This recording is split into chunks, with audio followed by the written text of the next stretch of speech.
Hi, hello, assalamu alaikum. Myself Dr. Jilani. Now I am back with another video.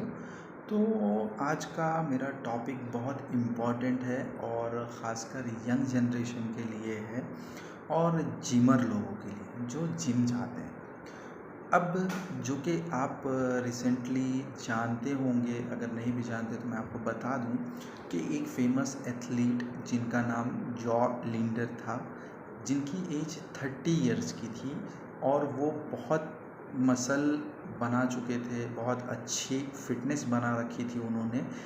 But उनके death होने का बहुत बड़ा reason था जो मेडिकल कमेटी ने जब उनका एनालिसिस किया उनके डेथ होने के बाद, तो हमें ये जो है एन्यूरिज्म देखने को मिला। अब एन्यूरिज्म क्या है मैं उसके बारे में आपको बता दूं कि aneurysm it is a medical term we will call as a abnormal dilatation of the blood vessels or we can say swelling of the blood vessel। अब इनमें क्या होता है कि जब नसें हमारी सूज जाती हैं, ठीक है, जिसकी वजह से एक टाइम पर वो फट जाती हैं, जिन्हें हम एन्यूरिज्म कहते हैं। अब एन्यूरिज्म क्या कॉज क्या है, इसका मैं आपको कॉज बता दूं कि इसके बहुत सारे कॉजेज़ हैं, स्पेशली फैमिली हिस्ट्री या फिर हाइपरटेंशन, स्मोकर्स और ड्रग एब्यूज़र्स, स्ट्रोक और ओबेसिटी और डीवीटी कह सकते हैं आप, ठीक है। अब इसी तरह एन्यूरिज्म, जैसे कि मैंने आपको कहा, swelling of the blood vessels और increase stress of cell wall, ठीक है। अब जो कि इनमें जो है दो टाइप्स होती हैं एन्यूरिज्म की, एक ट्रू और सेकंड फॉल्स। ट्रू एन्यूरिज्म क्या है? अब जैसे एक नस है हमारी, ब्लड वेसल है, तो इसकी भी 3 लेयर्स होती हैं, जिसका नाम मैं बता दूं आपको, tunica intima, tunica media, tunica adventitia. अब ये these 3 layer are involve, we can say true aneurysm. अब इनमें क्या होता है कि तीनों लेयर जो होती हैं, जो हमारे ब्लड वेसल है, इनमें जो है स्वेलिंग हो जाएगी और स्वेलिंग एक हद तक इतनी ज़्यादा हो जाती है जिसकी वजह से जो है ये हमारी नसें जो हैं, सेल ब्लड वेसल्स होती हैं, वो फट जाती है, बर्स्ट हो जाती हैं, जिसकी वजह से मैसिव ब्लीडिंग होगी। मैसिव ब्लीडिंग होने की वजह से मतलब वो ब्लीडिंग को कंट्रोल करना पॉसिबल नहीं होता उस टाइम पर, it is a medical emergency, जिसकी वजह से पेशेंट सडन कोलैप्स हो जाता है और डेथ हो जाता है, सडन डेथ हो जाता है।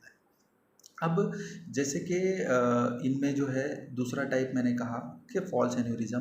फॉल्स एन्यूरिज्म में क्या होगा कि यूजुअली जो है ट्यूनिका मीडिया और एडवेंटिशिया, यानी कि जो वेसल्स की आउटर लेयर और मीडियल लेयर, वो जो है कहीं ना कहीं स्वेलिंग होने की वजह से वो भी एक टाइम पर आकर फट जाती है, बर्स्ट हो जाती है, जिसकी वजह से ब्लीडिंग होती है। तो ये फॉल्स, जैसे कि इसमें स्यूडो एन्यूरिज्म, इसमें क्या होगा कि डिफेक्टेड वॉल होंगी, यानी कि जो ब्लड वेसल्स की वॉल होती हैं वो डिफेक्टेड रहेंगी, या फिर कंजनाइटली एन्यूरिज्म होगा, या फिर वेंट्रिकुलर एन्यूरिज्म।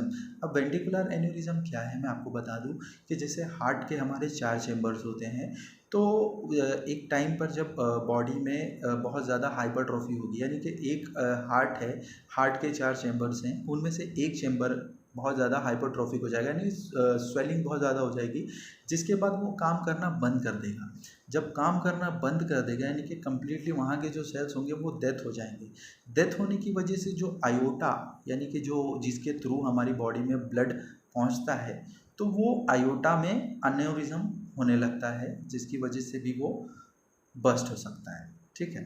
तो ये भी बहुत मेजर कॉज है। अब इसी तरह जो है हम बहुत सारे बॉडी के मेजर हिस्सों में देखते हैं, जैसे आर्च ऑफ आयोटा, या फिर पेरिफेरल ब्लड वेसल्स, या फिर ब्रेन की जो नसें होती हैं, ब्रेन वेसल्स होती हैं, इसी तरह जो है इलियाक आर्टरीज, और ये बहुत सारी जो हमारे बॉडी की वेसल्स होती हैं वो बस्ट होने की वजह से एन्यूरिज्म के हो जाता है, ठीक है। अब जैसे कि मैं आपको बता दूं, इसमें जो है मोस्ट जो जिमर लोगों में देखा गया है ड्रग एब्यूज़र्स। ड्रग एब्यूज़र्स क्या है, ये बहुत हाई रिस्कली होते हैं, यानी कि ये बहुत प्रोन होते हैं ऐसे सडन कोलैप्स होने के कॉज के लिए। अब इनमें क्या होता है कि जैसे यूजुअली ड्रग एब्यूज़र्स में भी वो ऐसे लोग जो स्टेरॉइड्स यानी कि प्रोलॉन्ग टाइम तक स्टेरॉइड्स ले रहे हो, जैसे हमारे जिमर जो है उन लोगों को बॉडी बनानी होती है, फिट दिखना होता है बाय फिजिकली, और अपने आप को मतलब फिट दिखाना होता है उन्हें। अब इनमें जो है, अब ये अपनी बॉडी को मसल्स को गेन करने के लिए स्टेरॉइड्स यूज़ करते हैं। अब स्टेरॉइड्स में भी यूजुअली ये टेस्टोस्टेरॉन करके जो है स्टेरॉइड है, इंजेक्शन फॉर्म में आता है। तो ये मतलब कहीं ना कहीं इसके स्टेरॉइड्स के आदी हो जाते हैं। अब ये स्टेरॉइड्स जो है प्रोलॉन्ग टाइम तक के यूज़ करने की वजह से जो है हमारी जो वेसल्स होती हैं, अब जब ड्यूरिंग एक्सरसाइज कोई बंदा स्टेरॉइड्स ले रहा हो, तो जब हम एक्सरसाइज करते हैं तो एक्सरसाइज के बाद में जब हम इंटेंस एक्सरसाइज करते हैं, हैवी एक्सरसाइज करते हैं, हैवी वर्कआउट करते हैं, तो हमारा बीपी जो है बढ़ जाता है, सडन इंक्रीज हो जाता है। अब अगर किसी को एन्यूरिज्म है, यानी कि उसकी जो है वॉल्स एकदम स्वेलिंग हो चुकी है, मतलब डायलेट हो चुकी हैं, तो जब पेशेंट वर्कआउट करेगा तो जिसकी वजह से क्या होगा, बीपी बढ़ेगा। बीपी बढ़ जाएगा तो इसके बाद क्या होगा कि वेसल्स जो हैं एक टाइम पर आकर फट जाएंगी, बस्ट हो जाएंगी, तो जिसकी वजह से ब्लीडिंग होती है।